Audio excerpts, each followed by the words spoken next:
Hello guys, তো আজকে হচ্ছে 10 তারিখ, আমাদের মেন্টাল পোস্টিং এর ডেজ।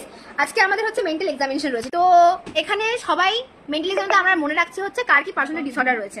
তো এখানে মেন্টাল ডিসঅর্ডারের মধ্যে যেটা আমার রয়েছে প্যানিক ডিসঅর্ডার। আমরা প্যানিক করি, কষ্ট করি, মেনিয়াতে যাই, ডিপ্রেশনে যাই, বায়োপোলার ডিসঅর্ডারিটি সমস্ত কিছু আছে, কিন্তু সেটা আমরা ফিল করতে পারি না। পার্থক্য এটাই, তারা হসপিটালের ভেতরে থাকছে, আমরা বাইরে থাকছি। ঠিক আছে। তো গাইস, আমার এখানে এসে যেটা ফার্স্টলি হয়েছে সেটা হচ্ছে অ্যাংজাইটি ডিসঅর্ডার।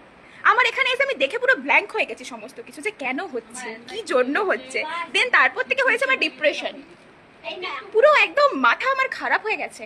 আমার তো প্রথম থেকেই ছিল অ্যাগ্রেসিভনেস, এখন জানতে পারছি হঠাৎ করে আমার বাইপোলার ডিসঅর্ডারও দেখা দিচ্ছে। ঠিক আছে, আমি জানি না এর চিকিৎসা আমি কোথায় গিয়ে করাবো, কিন্তু হচ্ছে।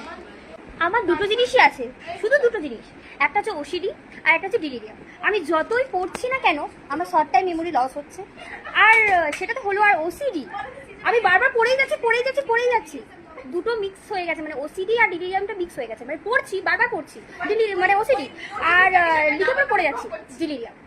হ্যাঁ গাইস, তো আমি আইডেন্টিফাই করেছি আমার হয়েছে সিজোফ্রেনিয়া, কারণ আমার হ্যালুসিনেশন অ্যান্ড ডিলিউশন দুটোই দেখা যাচ্ছে।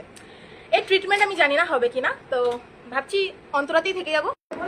मुझे ये लोग डांट रहा है मुझको नींद का कमी होता है। और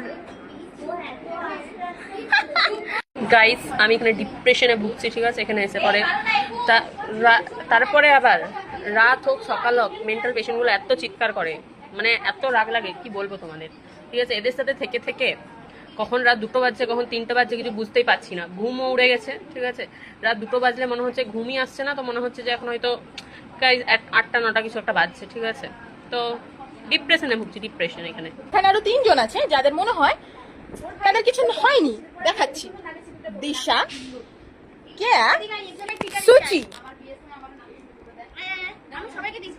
এটা হচ্ছে ইলিউশন, এদের ইলিউশন হয়েছে, কারণ এদের মনে হয় যে এরা সুস্থ, কিন্তু এরা সুস্থ না। এটা হচ্ছে ইলিউশন। ঠিক আছে।